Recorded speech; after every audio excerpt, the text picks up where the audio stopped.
All right, thank you again for visiting my YouTube channel, Hell on Rikers Island. Appreciate all the new subscribers. Would like to thank all of y'all. Appreciate it. Thanks for the love and the support. This video today, though, is gonna be about how I survived in a box up north in prison. Never really been to the box on Rikers Island, probably a couple of times, but it was for a short stay. So that really, it really wasn't nothing. Now, up north in prison in the box, I got there in 2009 of September. I went home from there on a max out of October 2010. So it was a little bit like maybe 13 months or something like that, close to 15 months. So yeah, I'm in the box or whatever. I got 13 months in the box. The issue that landed me in the box was I was involved in a full-blown gang-related riot in Washington Correctional Facility in the mess hall. The Bloods went to war with the YGs. That's a whole nother story I got for y'all. But yeah, so I was involved in that. I thought I was getting 6 months, 4 months to 6 months a year, the most in the box, and I ended up getting 24 months in the box with 2 years lost. 24 months in the box, which is 2 years, and I got 6 months loss of good time, meaning I lost my early release date. I was on the max out, so that means I would be going home from the box, and I was pissed. Got a whole year, a little bit over than a year to do in the box before I go home. So now, I get there. I'm trying to adjust to the box life because I'm so used to moving around the compound, doing what I want to do, making moves, eating good, smoking good, doing all that. All that shit stopped once I got to the box, once I got to S Block. Only thing that didn't stop was the drugs. The drugs is heavy in the box up north. You understand? So basically I had to become a box monster. I was in there, like I said, from early September 09 till I went home, which was October something 2010, the end of October. So, I'm gonna explain to y'all what a typical day is like living in a box. Basically, you in there all day, 24 hours a day. It's not 23 hours a day, it's 24 hours a day. You locked in all day. Everything comes to you except for if you're going on an outside medical run or if you're going on a visit, which is every other Saturday. Other than that, you in your cell, your shower's in your cell, your rec pen is in the back of your cell. There's another door that you open and you go outside, you in a cage, you in a concrete metal cage. Your sink is in there, your toilet, your mirror, your bed, your double bunk. You got a bunkie in the box up north. So it's kind of a little different from Rikers Island. It's better if you ask me, because you don't have anybody really to interact with inside your cell on Rikers Island in the box. You got to be on your gate all day, all night, talking to niggas, and that gets annoying. You lose your voice, everything, So that's how it be. You get up there, boom. When you get to the box up north, when you first get there, you on level 1. Basically, they analyzing you. You on the first floor, first tier, you on level 1, you feel me? And you stay there for, I think, 2 weeks. Then once you're there for 2 weeks, you go to level 2, which is still on the first floor, but it's probably on a different side of the building. They give you headphones, you get more access to reading books, magazines, and, porno books, stuff like that. So from there, you stay there for probably a month or something, and then you go upstairs to level 2. You know what I mean? You get a little bit more privileges while you in the box, which really ain't shit. But, so that's how it be, that's a regular day in the box. You get there, after all of that bullshit you going through, now you in there, you becoming a box monster because you got all this time, which is me. I got 2 years to go, feel me? I'm going home from here. Thank God I don't got to do the whole 2 years. So, I'm in there mingling. Mind you, everybody that's in there is young. There's a few older dudes in there, but it's mostly young niggas in there from the riot that happened with inside of the prison I was in. And then all the Patia and YG niggas that got involved in that riot in Green. Because right after the riot in my prison in Washington, there was like another riot in Green Correction Facility.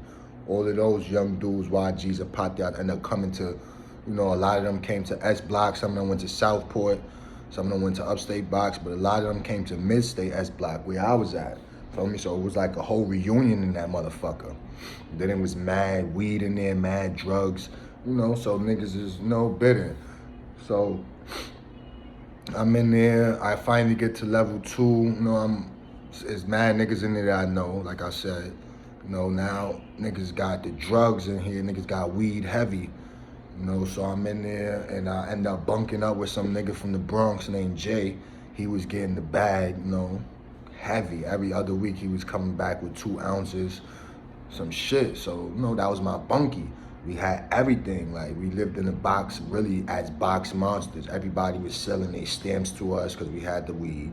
Everybody was selling their food, all that. And if anybody know about being up north in the box in prison, the kosher meals be the best meals, and he just happened to be on the kosher, you feel me? So he was getting the bag and he was getting the kosher meals, and I was getting the regular meals. So everybody was selling their food to us. The hotel used to be high. Niggas used to be up all night playing chess, yelling, screaming on the gate, listening to music. That's how that box monster shit go and all that. Me personally, the whole time in there, I didn't know how I was gonna do it. I don't even know to this day still how I did it. 13 months straight in the box. I went home from that shit. That shit really mentally fucked me up. The whole time I was in there, that whole year and some change I was in there, I had about 21 different bunkies. You feel me? And like I said, being in there, sometimes I was in the cell by myself because my bunkie, the dude I happened to have as a bunkie, only had 90 days. And I got 360 something days, you feel me? So I'm in there by myself, stressing, going crazy, losing my mind, counting shit on the walls, the screws, all type of shit, seeing dots on the wall, acting, feeling like I'm going crazy, So I'm really in there bugging out. Mind you, I'm in there for all this time. Sometimes long periods of time by myself, because like I said, some of the bunkies I had short time in the box. I had, a lot of time. So now I'm getting high. I'm getting high every day. That's the only way I was able to keep my mind right and keep my sanity in the box up north, is getting high every day. And thank God, my man, my bunkie, he was getting the bag. I landed with 2 niggas that was getting the bag, thank God. And that shit kept me mellow and kept my sanity, because like I said, I used to be in there counting shit, counting fucking screws on the wall mad fast, like 1, 2, 3, 4, 5, 6, like that. Really, that shit really fuck up your mind mentally and all of that. You know what I'm saying? If you're not strong, you really lose yourself. And I've seen people come in there regular, I'm talking about regular, and lose themselves completely. Like, I'm talking about eating their own shit, smearing shit on the doors, the walls, all that, throwing shit at the COs, all type of nasty shit, you feel me? So that's what ended up happening. So as I'm in there, I end up catching new charges. Dirty urines, those are new charges in the box. They come for the PP test. Nigga, I'm in the box, I'm going home. What you gonna do to me? So I end up getting another whole 5 years, because I caught like three or 4 dirty urines, and they give me a 1.5 years every time I catch them. And I'm just laughing at them like, nigga, I'll max out next year. Like, you feel me? Y'all give me all the time y'all want. You feel me? So in the end, I ended up with 7.5 years in the box. I was like, damn, if I really had to stay that long and had to do all that, I'd have been stressed. Because mind you, there's niggas in there that been in there for 8 years, 10 years, 12 years. And I'm talking about, and imagine just being in your bathroom for 2 years straight. In your bed, everything's in there, sink, everything's in there. Just imagine that. It's hell. You're gonna lose your mind. A dog could lose their mind being locked in a cage or in the bathroom for hours. So just imagine a human being. You understand? So I end up, doing it. I had no choice but to, max that time out. That 2009, 2010 year, that shit went by so fast. I don't know how. Like I said, I was high every day, all day, every night in the box. I stayed high. Feel me? I had good food, mad food. You know what I'm saying? But without that, I would have been done for, because it was one time, the box ain't always sweet. Don't get it twisted. Because it was one time where, like I said, I got all them years in the box for dirty urines. And after a while, they can't do nothing to me. So they like, yo, you know what? We're going to put him on the loaf. You want to keep giving dirty dicks? We're going to put him on the loaf for a week. That's breakfast, lunch, and dinner. You get a loaf, a nasty-ass loaf. It's a circle bread with like different stuff in it, carrots and vegetables and some type of nuts and all type of shit. Should be cold. And it's like big, you feel me? A circle big and it's cut like that. And they give you that for breakfast, lunch, and dinner, a loaf.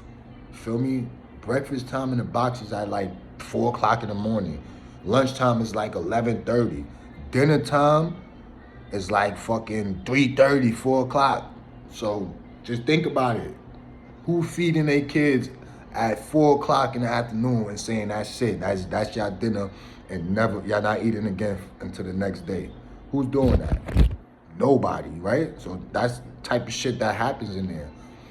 So you starving if you in the box. You feel me? Because the food is trash. You feel me? If you don't know how to save your shit, you're done for. But yeah, that was a situation that happened to me in the box. I was on the loaf for a week.